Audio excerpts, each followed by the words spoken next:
काफ़ी काम की जानकारी देने वाला हूं कि चुनाव कैसे होता है, क्या क्या तैयारियां होती है, कौन कौन से लोग चुनाव लड़ सकते हैं और कब मतगणना होती है, कब वोटिंग होता है और कब तक प्रचार किया जाता है। तो ये सब महत्वपूर्ण जानकारी कोई भी नहीं बताता है, ये आपको बताने वाला हूँ 2 से 3 मिनट की वीडियो में। ऐसे में वीडियो को लास्ट तक देख लीजिएगा। साथ ही हमारे चैनल को सब्सक्राइब न किए होंगे तो यार नीचे लाल कलर का सब्सक्राइब लिखा बटन होगा, उस पर क्लिक करके चैनल को सब्सक्राइब कर लीजिएगा। वीडियो को लाइक कर दीजिएगा, अपने मित्रों तक शेयर कर दीजिएगा ताकि उनको भी इसके बारे में जानकारी मिल जाए। चलिए डिटेल बताना स्टार्ट करते हैं कि कौन कौन लड़ सकता है ग्राम प्रधानी का चुनाव और क्या क्या करना पड़ता है। देखिए, यूपी पंचायत चुनाव लड़ना चाहते हैं ग्राम प्रधान का चुनाव, तो जान लीजिए क्या है ज़रूरी बातें, महत्वपूर्ण बातें यहाँ मैं आपको बताने वाला हूँ, जैसा कि पहले ही बता चुका हूँ। देखिए, उत्तर प्रदेश में इस समय पंचायत चुनाव की सरगर्मी तेज नजर आ रही है। गाँव गाँव में ग्राम प्रधान, बीडीसी, जिला पंचायत सदस्य की चर्चा हो रही है।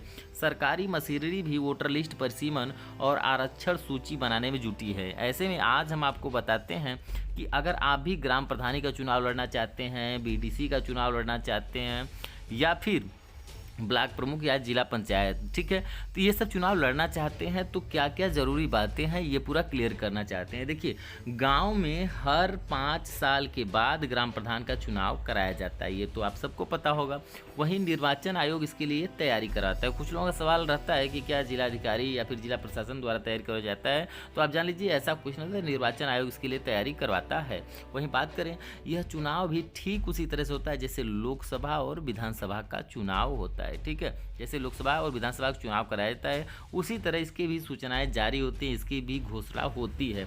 इसमें भी सबसे पहले अधिसूचना जारी की जाती है। अधिसूचना जारी होने के बाद आचार संहिता लागू किया जाता है। अब आचार संहिता जो होता है, आचार संहिता लागू हो जाने के बाद जो भी निर्धारित रहता है, निर्धारित का मतलब कि प्रत्याशी को कितना खर्च करना पड़ेगा, क्या क्या व्यवस्थाएं रहेंगी, कितने दिन तक चुनाव प्रचार कर सकते हैं, ठीक है, तो ये सब चीज़ें आचार संहिता के अंतर्गत आती हैं। यदि उनका दुरुपयोग किया कोई करता है आचार संहिता का, तो उनका पर्चा निरस्त किया जाता है, साथ ही उनके खिलाफ कार्रवाई भी की जाती है। वहीं आगे बढ़ें, अब जो व्यक्ति ग्राम प्रधान या फिर ग्राम पंचायत सदस्य या बीडीसी के पद पर चुनाव लड़ना चाहता है, उसको एक निर्धारित समय अवधि के अंदर पर्चा दाखिल या आवेदन पत्र को जिले के निर्वाचन अधिकारी के समक्ष प्रस्तुत करना होता है। देखिए, जो भी लोग पंचायत चुनाव लड़ना चाहते हैं, जैसे ग्राम प्रधानी का चुनाव आपको लड़ना है, केवल ग्राम प्रधान की बात करें, ग्राम प्रधान, ब्लॉक प्रमुख वगैरह की, तो ये लोग सीधे कहाँ जाएंगे, बीडीओ यानी जो ब्लॉक डेवलपमेंट ऑफिसर होते हैं, ठीक है, हर ब्लॉक पर होते हैं, वहाँ जा करके आवेदन करेंगे, वहाँ से पर्चा प्राप्त करेंगे और वहीं पर ये आवेदन करेंगे। इसके अलावा जिला पंचायत का जो लोग चुनाव लड़ेंगे, ठीक है, जिला पंचायत का, तो उनको जिलाधिकारी कार्यालय में जाना पड़ेगा और वहाँ से आवेदन प्राप्त करके और वहीं पर उनको आवेदन भरने के बाद सबमिट करना पड़ेगा। अब बात करें अगला जो जानकारी आती है सामने, देखिए, इसके बाद निर्वाचन कार्यालय के द्वारा प्रत्येक आवेदनकर्ता को एक चुनाव चिन्ह प्रदान किया जाता है। जो भी, चाहे ग्राम प्रधान हो, चाहे बीडीसी हो, चाहे फिर जिला पंचायत सदस्य हो या ब्लॉक प्रमुख से रिलेटेड हो, तो सबको एक चुनाव चिन्ह यानी सिंबल प्रदान किया जाता है। अब उसके बाद सभी प्रत्याशी के द्वारा चुनाव प्रचार किया जाता है। आप वही अपने चुनाव निशान को ले करके अपना फोटो वगैरह लगा करके पंपलेट छपवा करके आप प्रचार करते हैं। यह चुनाव प्रचार निर्वाचन आयोग के निर्देशानुसार किया जाता है। इसके बाद निर्धारित तिथि को मतदान कराया जाता है। एक चीज़ ध्यान दीजिएगा, मतदान से पूर्व कितने समय तक आप चुनाव प्रचार कर सकते हैं, इसका भी डिटेल आचार संहिता के समय जब अधिसूचना जारी होती है चुनाव की, उसी समय बता दिया जाता है, ठीक है।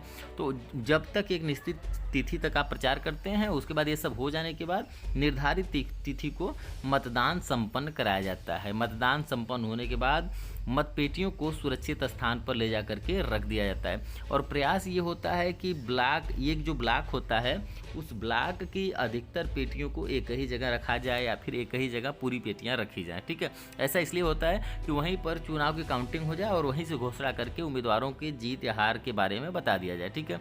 तो अब क्या होगा, उसके बाद पहले से निर्धारित तिथि पर मतगणना की जाती है जहां पर मतपेटियां रखी गई थी वहां पर। फिर उसके बाद जिस प्रत्याशी को अधिकतम मत प्राप्त होते हैं, ठीक है, उसे ग्राम प्रधान पद पर निर्वाचित कर दिया जाता है, यानी वो प्रधान बन जाते हैं। निर्वाचित सदस्य को निर्वाचन अधिकारी के द्वारा प्रमाण पत्र प्रदान किया जाता है, ठीक है। जैसे ही आप जीत दर्ज करेंगे काउंटिंग के बाद, आपको वहीं पर निर्वाचन अधिकारी द्वारा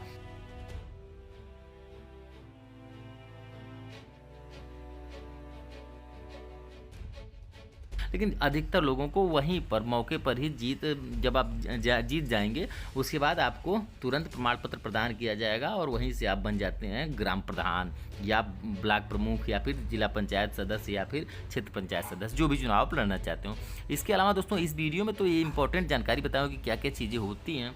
अब आगे यदि बात करते हैं तो देखिए, पर्चा दाखिल करने में कौन कौन से कागजात अर्थात डॉक्यूमेंट्स आवश्यक होते हैं, यदि यह सब भी आप जानना चाहते हो, पहली बार चुनाव लड़ रहे हो, तो कमेंट कीजिएगा, हम उसके बारे में भी आपको विस्तार से ज़रूर बता देंगे, ठीक है। यदि इसके बारे में यदि आप जानकारी चाहते हैं, इसके बारे में कोई जानकारी न हो तो कमेंट करिएगा, इसके बारे में हम आपको ज़रूर बता देंगे, वीडियो बनाकर अच्छे से समझा देंगे। यह वीडियो कैसा लगा कमेंट करके हमें ज़रूर बताइएगा। साथ ही आप इसे सोशल मीडिया के विभिन्न प्लेटफार्म जैसे ट्विटर, फेसबुक, व्हाट्सअप, इंस्टाग्राम जो भी आप चलाते हो उस पर इसे शेयर कर दीजिए ताकि और लोगों को भी इसके बारे में जानकारी मिल जाए। हम जल्द ही और वीडियो अच्छे वीडियो बनाकर लाएंगे जिससे आप लोगों को ग्राम पंचायत चुनाव से संबंधित जानकारियाँ मिलती रहे।